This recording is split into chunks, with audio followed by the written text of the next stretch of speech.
parents planned a secret Christmas trip without me. Let that selfish one spend the holidays alone, they told my cousin. A week later, they regretted it bitterly when I found out by accident. It was my cousin, Melissa, who let it slip. We were catching up over coffee when she asked, "So, are you excited for the trip?" I frowned. "What trip?" She tilted her head. "The Christmas trip. The one your parents booked for the whole family." The whole family. Except me. I laughed, because I didn't know what else to do. "Yeah, they didn't tell me about that." Melissa's face fell. "Wait, are you serious?" I was. And honestly, I wasn't even surprised. It wasn't the first time my family had treated me like an afterthought. Growing up, I had learned my place early. My younger brother Daniel was the golden child, the one who could do no wrong. My sister, Sarah, was the baby of the family, showered with attention and affection. Me? I was just there. Every Christmas, I tried to bond with them. Tried to be part of the family. But somehow, I always ended up on the outside looking in. This, though? This was a new low. "They told me you weren't coming because you're too selfish," Melissa admitted, shifting uncomfortably. "They said you never do enough for the family, so they figured you wouldn't appreciate a trip anyway." I laughed again, but this time it was bitter. Selfish. That was rich coming from the people who had leaned on me for years. Who had no problem asking me to help with bills, run errands, and bail them out of trouble. Who conveniently forgot every time I put their needs ahead of mine. I could feel the heat rising in my chest, but I forced myself to stay calm. "Where are they going?" I asked. Melissa hesitated. "Hawaii. Of course. A luxury vacation. First-class flights. A 5-star resort. And they didn't even bother to tell me." Something in me snapped. I wasn't going to beg for a seat at their table. Not this time. I went home that night, sat in my apartment, and let it sink in. I should have been angry. I should have been hurt. And I was, but mostly, I was tired. Tired of pretending I was part of a family that made it clear, time and time again, that I wasn't a priority. Tired of the way they dismissed me, used me, then had the audacity to call me selfish. For a moment, I imagined calling them out. Sending a message like, "Hey, hope Hawaii's fun. Must be nice to have a family vacation without the whole family." But what was the point? They just brushed it off like they always did. Maybe even make me feel guilty for bringing it up. No. I wasn't going to waste my energy on people who clearly didn't care about me. Instead, I did something I'd never done before. I made my own holiday plans. If they wanted to exclude me, fine. That just meant I was free to do whatever I wanted, without their drama, without their backhanded comments, without feeling like I was fighting for scraps of affection. And the best part? I wouldn't be alone. I had friends. People who actually enjoyed my company. People who didn't see me as an obligation or a last resort. I grabbed my phone and started texting. By the end of the night, I had a full Christmas itinerary. A Christmas Eve dinner with my best friend and his family. A cozy Christmas morning brunch at my coworker's place. Then a cabin trip with a few close friends to ring in the new year, snow, hot chocolate, and zero family drama. For the first time in years, I was actually looking forward to the holidays. Meanwhile, my parents had no idea that their perfect Christmas vacation was about to fall apart. A week later, I was sitting by the fireplace in my friend Mark's house, a warm cup of cider in my hands, laughing at one of his terrible jokes. Christmas lights twinkled around the living room, the smell of cinnamon and baked ham filled the air, and for the first time in years I felt at peace. No tension. No forced smiles.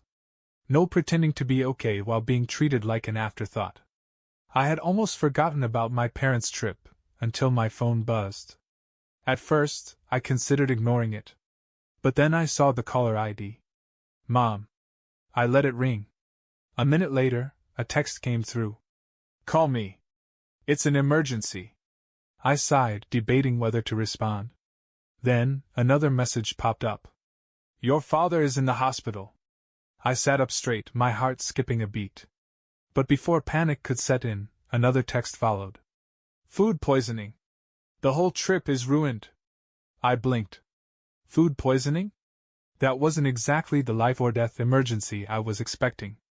Curious now, I called her back. She picked up immediately, her voice frantic. Oh, thank God! I've been trying to reach you for hours. What happened? I asked, keeping my tone neutral. It's a disaster, she moaned. Everything went wrong. First, our flight got delayed, and we missed the connecting flight. We had to spend the night in the airport. Then, when we finally got here, the hotel lost our reservation. We had to pay extra for another room, and it's not even a suite. And now, she lowered her voice, your father and Daniel are in the hospital because of bad seafood. I took a sip of my cider, biting back a smirk. That's rough, I said, with zero sympathy. She huffed. That's all you have to say? That's rough? We've been suffering here while you're off doing who knows what. I raised an eyebrow. Suffering? In Hawaii? Don't be like that. She snapped. We need you to transfer some money. We've had so many unexpected expenses, and we're running out of funds. There it was. They didn't call because they missed me. They didn't call to apologize. They called because they needed something from me. I leaned back, letting the silence stretch between us. Then, finally I said, Sorry, Mom. Can't help. She gasped. What do you mean you can't help? I shrugged, even though she couldn't see me. I'm selfish, remember? That's what you told Melissa, isn't it? Dead silence. Then, in a much softer voice, she said, You heard about that? Oh, I heard everything. I could practically hear the guilt creeping into her tone. Look, sweetheart, we didn't mean. I cut her off. You meant every word. And you know what? You were right. I was selfish this year. I put myself first. And guess what? It's been the best Christmas I've ever had. She tried to say something, but I was done. Gotta go, I said cheerfully. Merry Christmas, Mom. Then I hung up. And for the first time in my life, I didn't feel guilty about it. The second I hung up, my phone started buzzing again. I let it ring. Then came the texts. Mom, this isn't funny. We need you to send money. The hospital bill is outrageous. Mom, don't be like this. We're family. Mom, at least send enough to cover the hotel. We had to downgrade, and your sister is miserable. I chuckled to myself. So now I was family? I didn't reply. Instead, I turned my phone on silent, leaned back on the couch, and enjoyed the warmth of the fireplace. Mark walked over with a knowing smirk. Family drama?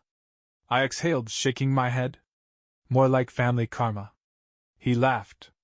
Dude, you look way too relaxed for someone who just got a panic call from his mom. I grinned. Because for once, I don't care. And I meant it. For years, I had bent over backward for them. Always the first to help, always the one they called when they needed something.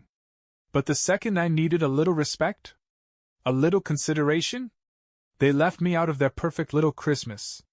And now that their trip was falling apart, they suddenly remembered I existed? No. Not this time.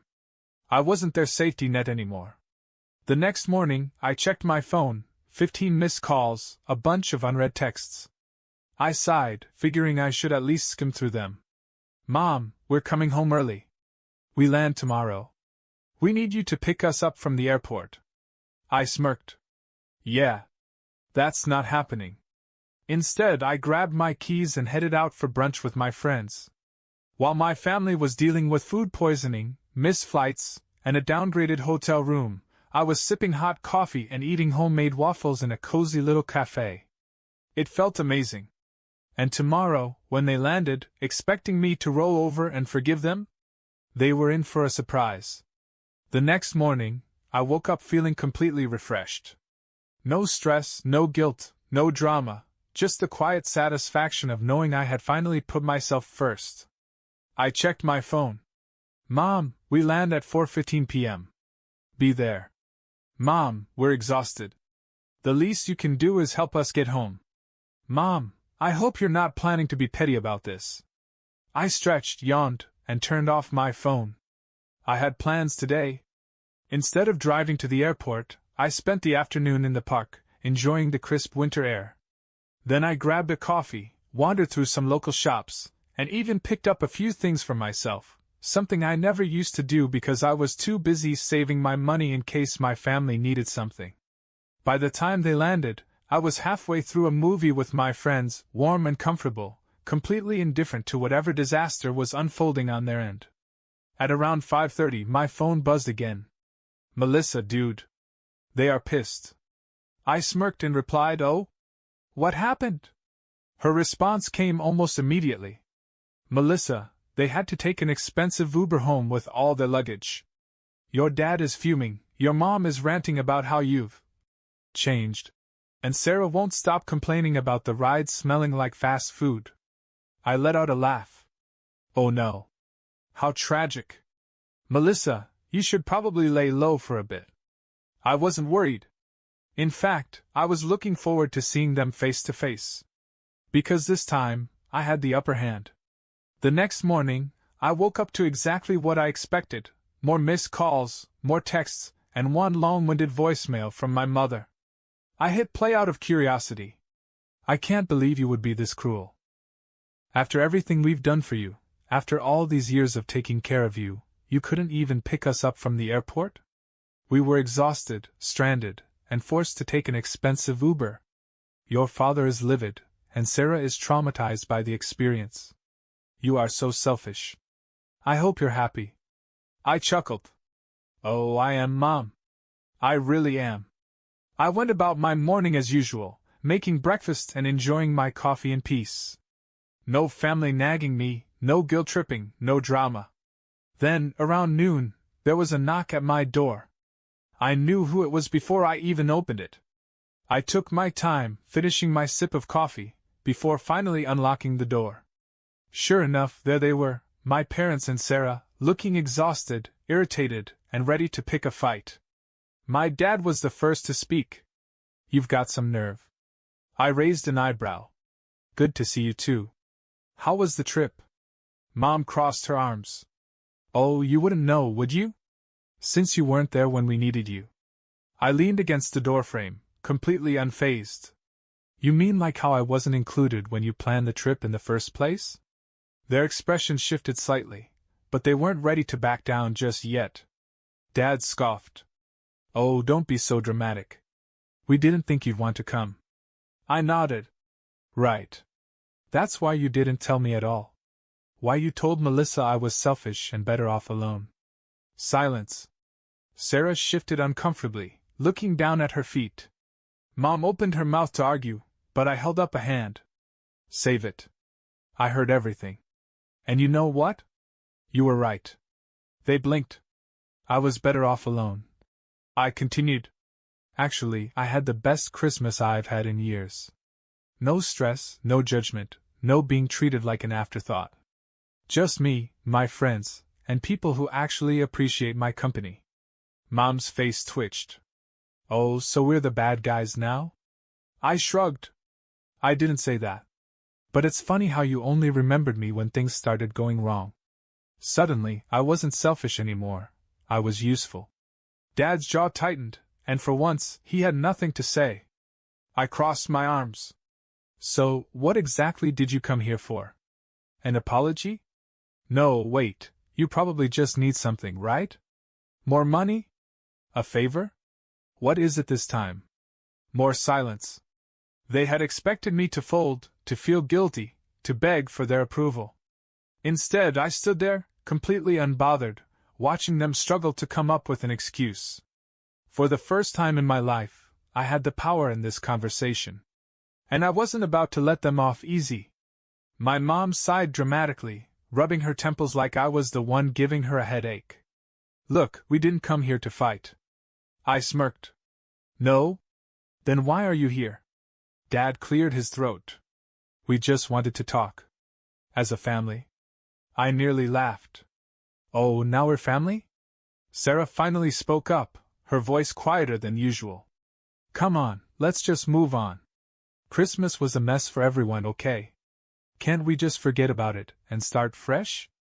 I stared at her for a moment. Sarah had always been spoiled, but she wasn't stupid. She knew how badly they had treated me. And now that they were back, miserable, sick, and probably regretting every decision they made, she wanted to smooth things over like nothing had happened? I shook my head. That's not how this works. You don't get to ignore me, exclude me, and talk about me behind my back, only to come crawling back when things go wrong. Dad's face darkened. We didn't crawl back. I raised an eyebrow. Didn't you, though? You called me 14 times from Hawaii. You showed up at my door. Sounds a lot like crawling. Mom scoffed. You're being petty. I laughed.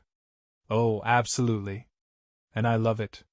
She huffed, clearly getting frustrated. Fine. If that's how you feel, then we'll just go. I stepped aside and gestured toward the hallway. Be my guest. They weren't expecting that. For years, they had counted on me chasing after them, wanting their approval. But this time? I wasn't playing along. Mom hesitated. So that's it? You're really going to hold a grudge over one little mistake? One little mistake? I repeated, my voice calm. This wasn't a mistake. A mistake is forgetting to invite me to a dinner. A mistake is an accidental oversight. But this was intentional. I took a step closer, looking her straight in the eyes. You made a choice. And now you get to live with it. For the first time, my dad looked uncomfortable. Sarah swallowed hard. Mom pursed her lips, then exhaled sharply. Fine. If that's what you want. She turned and stormed off, Dad trailing behind her. Sarah lingered for a second, almost like she wanted to say something, but in the end, she just sighed and followed them out. I closed the door, locked it, and stood there for a moment. Then I smiled. For the first time in my life, I wasn't chasing after them. I wasn't begging for their love. I wasn't waiting for an apology that would never come. I was free. And it felt incredible. For the next few days, I waited for the usual cycle to continue. Normally, when my family and I had a falling out, it went like this. They get angry. Check. They guilt-trip me. Check. They ignore me until they need something. Still waiting on that one. But this time, something felt different. There were no more texts. No calls. No dramatic messages about how could you do this to us. Just silence. And you know what? I liked it. For the first time in forever, I wasn't anxiously checking my phone, dreading the next guilt trip. I wasn't feeling obligated to fix things. I wasn't carrying the weight of being the bigger person. I was just living my life. Then, on New Year's Eve, I got a text from Melissa. Melissa, just a heads up, I think your parents are about to pull something. I sighed. Of course they were. Me, what now? Melissa, I overheard them talking at Grandma's house. They're planning to invite you over for New Year's dinner like nothing happened. Like a fresh start, or whatever. Me, let me guess, no apology? Melissa, oh, obviously not. According to them, you're the one who's been dramatic. I shook my head, not even surprised. It was classic them.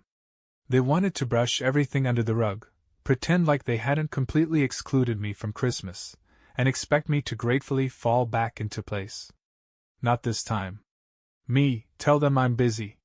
Melissa, LOL, you should tell them yourself. Me, nah. Let them wonder. I wasn't going to entertain their little game. I already had plans for New Year's, a celebration with my friends, people who actually wanted me around. And while my parents sat around their dinner table, expecting me to walk through the door and make things right, I would be raising a glass to something else entirely. A new year. A new start. A life without their nonsense. And I'd never been more excited for anything in my life. New Year's Eve rolled around, and I didn't spare my family a second thought. Instead of sitting at a tense dinner table, pretending everything was fine, I was at a rooftop party with my friends, laughing, drinking, and actually enjoying myself. The city lights stretched out beneath us, the air was crisp but not too cold, and for the first time in years, I felt light. like I had finally dropped a weight I hadn't even realized I was carrying. As midnight approached, my phone buzzed. I glanced down. Mom. Of course. I ignored the call. Then a text came through. Mom, Happy New Year.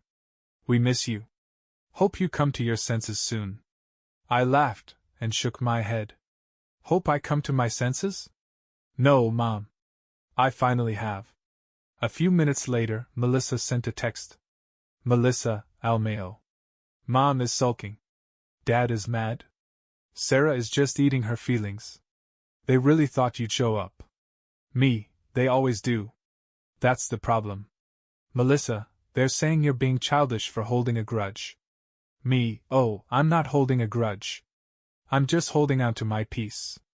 And for the first time in my life, I meant it. As the countdown to midnight began, I lifted my glass and smiled. This was my year.